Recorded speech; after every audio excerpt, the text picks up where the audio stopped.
চলে আসলাম আলহামদুলিল্লাহ Croatia Zagreb airport. আলহামদুলিল্লাহ কোনো সমস্যা হয়নি।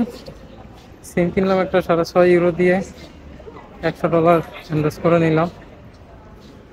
সাথে থাকেন সবাই, বিস্তারিত পরে জানাচ্ছি। আবার ইউরোপ চলে আসছি, ক্রোয়েশিয়া। অনেক কষ্টের বিনিময়ে আসা হয়েছে আলহামদুলিল্লাহ। গতকালকে রাত্রে আসছি, আসার পরে কোম্পানি আসে নাই রিসিভ করতে। রিসিভ করতে একা একা ইমিগ্রেশন খরচ করে ক্রোয়েশিয়া সেন্টার আসছি। সেন্টারে এসে একটা বাঙালিকে জিজ্ঞেস করলাম যে কোথায় থাকা যায়, উনি একটা ম্যাচ দেখায় দিল। এই ম্যাচে আসলাম। প্রতিদিন 15 ইউরো ভাড়া, একটা সিট দিচ্ছে, সিটটা দেখাবো আমি আপনাকে। 15 ইউরো করে ভাড়া দিয়ে এটাতে থাকতে হবে। আর সামনে কি হয় এটা দেখে জানাবো আপনাদেরকে। আমাদের থাকার রুম,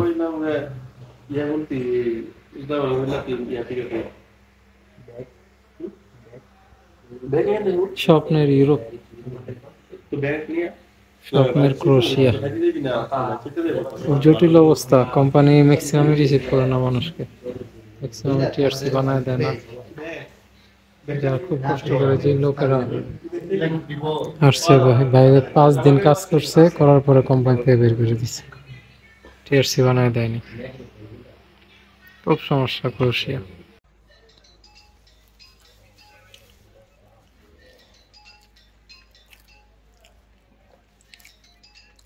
Ama koyarsa ama